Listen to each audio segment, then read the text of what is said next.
I have watched men for most of my life, not as they present themselves, but as they behave when advantage is at stake. I have seen princes fall not because they lacked armies, but because they lacked command over themselves. I have seen men speak of virtue while trembling at the thought of loss. I have seen those who believed themselves clever undone by a single uncontrolled reaction, and I tell you this plainly. A man who cannot master his own mind is already governed, even if he wears a crown. Do not misunderstand me. The greatest deception is not committed by rulers, but by the mind itself. It persuades you that your thoughts are loyal, that your emotions are honest counselors, that your impulses reflect your true nature. This is false. The mind seeks relief before truth, safety before dominance, comfort before position. Left unruled, it will bargain away your future to escape the present moment, and it will call this wisdom.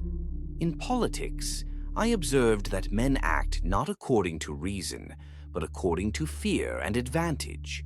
Within yourself, the same law applies. Your fear will argue convincingly. Your desire will promise necessity. Your anger will claim righteousness. And unless you impose rule, each will speak as if it were sovereign. A state with many rulers collapses. So does a man. I have written that it is better to be feared than loved if one cannot be both. Understand this inwardly. Your mind must fear your authority over it, not cruelty, but certainty. If your impulses know you hesitate to discipline them, they will grow bold. If your emotions sense negotiation, they will demand concession. If your thoughts know they may command, they will. This is not philosophy. It is governance. Men often ask why they lose control at critical moments. They believe the moment betrayed them. No, they betrayed themselves long before. A man does not lose command suddenly.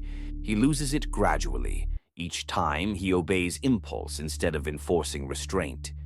Each small surrender trains the mind to expect obedience, and expectation hardens into rule. In my time, I learned that fortune favors those who are prepared to act decisively. But decisiveness is impossible without inner discipline. A man ruled by emotion cannot act, only react. A man ruled by fear cannot advance, only retreat strategically and call it prudence. Such men are useful, but never sovereign. You must understand this harsh truth. Most men are not manipulated because others are clever. They are manipulated because they are unguarded.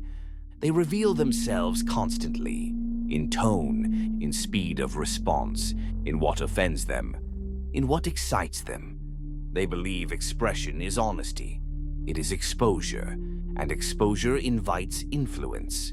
I advised princes to conceal intention. You must do the same with yourself. Not by lying, but by withholding reaction. The unruled mind rushes to announce itself. I am angry. I am afraid. I must respond.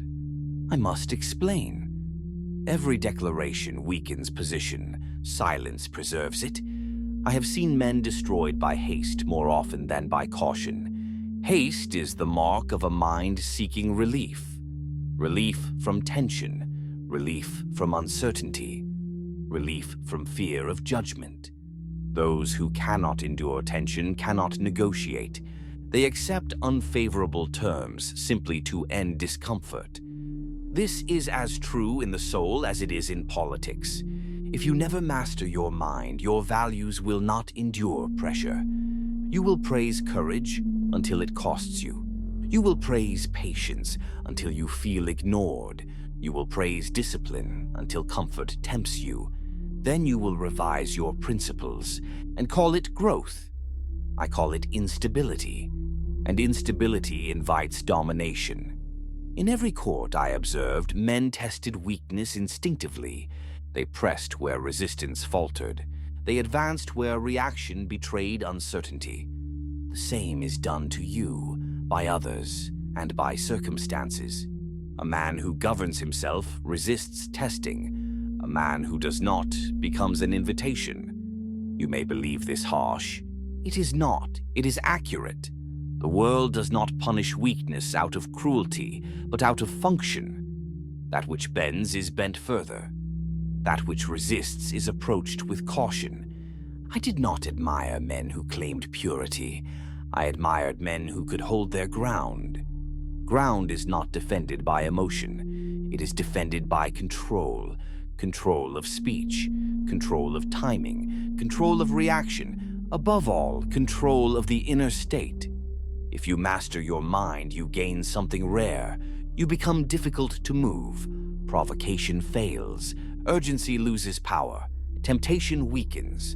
Others begin to adjust to you. They wait. They watch. They hesitate. Because they cannot predict you. But if you never master your mind, you will be governed by whatever presses hardest. Fear when threatened. Desire when tempted. Anger when challenged. And you will call these reactions natural. Nature, however, is what rulers tame. I will leave you with this as I would leave a prince. Do not ask whether your thoughts are moral. Ask whether they are obedient.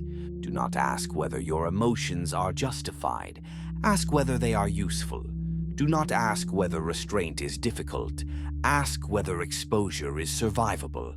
A man who cannot rule himself will always serve those who understand him. And the most dangerous rulers are not those who command armies, but those who command the unguarded mind.